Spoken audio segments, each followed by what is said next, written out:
தவிர்க்கும் ஒரு விஷயத்தை பற்றி பேசலாம். உறவுகள். ஏனெனில் ஒரு பெரிய செல்வம் இருந்தால் என்ன, ஒரு வலுவான உடல், கூர்மையான மனது, பெரிய வங்கி கணக்கு இருந்தால் என்ன, அதை பகிர்ந்து கொள்ள யாரும் இல்லை என்றால் இணைப்பில்லாத வெற்றி வெறுமையாகும். நீங்கள் நல்ல வாழ்க்கையை உருவாக்குவது வெறும் தொழில்கள் அல்லது பழக்கங்களை உருவாக்குவதால் மட்டுமல்ல.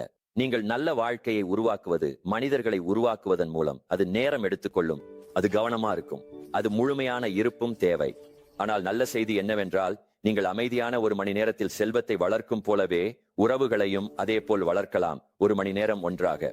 ஒரு மணி நேரம் உண்மையான உரையாடல். ஒரு மணி நேரம் கேட்பது, வெறும் கேட்பது அல்ல, உண்மையில கவனிப்பது. ஒரு மணி நேரம் கைபேசியை விட்டுவிட்டு ஒருவரை நேரில் பார்த்து பேசுவது. நீங்க பாருங்கள், மக்கள் நீங்கள் என்ன சொன்னீர்கள் என்பதை நினைவில் வைக்க மாட்டார்கள். நீங்க அவங்களுக்கு எப்படி உணர வச்சீர்கள் என்பதையே அவர்கள் நினைவில் வைக்கிறார்கள். நீங்கள் அவங்களுக்கு நேரம் கொடுத்தால் அதையே அவர்கள் உணர்கிறார்கள்.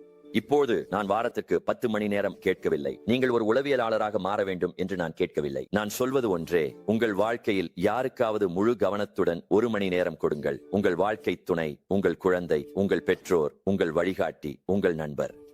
வெறும் ஒரே அறையில் உட்கார்ந்து இருப்பதை மட்டும் செய்ய வேண்டாம். அங்கே இருங்கள், கேள்விகள் கேளுங்கள், கதைகள் பகிருங்கள், சிரிக்கவும் அல்லது வெறும் ஒன்றாக அமைதியாக உட்காருங்கள். ஏனெனில் இருப்பது என்பது மிகுந்த சக்தி வாய்ந்தது. நீங்கள் இதை செய்தால் என்ன நடக்கிறது என்று நான் சொல்லட்டுமா? நம்பிக்கை வளர ஆரம்பிக்கும், சுவர்கள் இடிந்து விழ ஆரம்பிக்கும், அன்பு பெருகும் மற்றும் தொடர்பு ஆழமாகும். அதற்கு பிரம்மாண்டமான இரவு உணவு அல்லது பெரிய பயணம் தேவையில்லை. உங்கள் மனதை முழுமையாக கவனச்சிதறல் இல்லாமல் 1 மணி நேரம் கொடுப்பதே போதும். நான் இதையும் சொல்கிறேன், சிறந்த உறவுகளை உருவாக்க தெரிந்தவர்கள் அவர்கள் நீண்ட காலத்தில் எப்போதும் வெற்றி பெறுவார்கள். ஏனெனில் வாழ்க்கையின் புயல்களில் அவை நிச்சயமாக வரும். பணம் உங்கள் கையை பிடித்து நிற்காது, வெற்றி உங்களை கட்டிப்பிடிக்காது, ஆனால் உறவுகள் கட்டிப்பிடிக்கும். அந்த 1 மணி நேரத்தை திட்டமிடுங்கள், அதை நோக்கத்துடன் செய்யுங்கள். ஏனெனில் நீங்கள் மக்களில் முதலீடு செய்யவில்லை என்றால் ஒரு நாள் நீங்கள் பொருட்களால் சூழப்பட்டு விழித்துக் கொண்டு முழுமையாக தனிமையாக உணர்வீர்கள். உண்மை என்னவென்றால், ஒரு செல்வமான வாழ்க்கை என்பது சாதனைகளால் மட்டும் அல்ல, நினைவுகளால் அளக்கப்படுகிறது. நினைவுகள் என்பது அந்த கணங்களில் உருவாகின்றன. இப்போது போல் சில கணங்களில் வெறும் 1 மணி நேரத்துடன் தொடங்கும் அந்த கணங்களில்.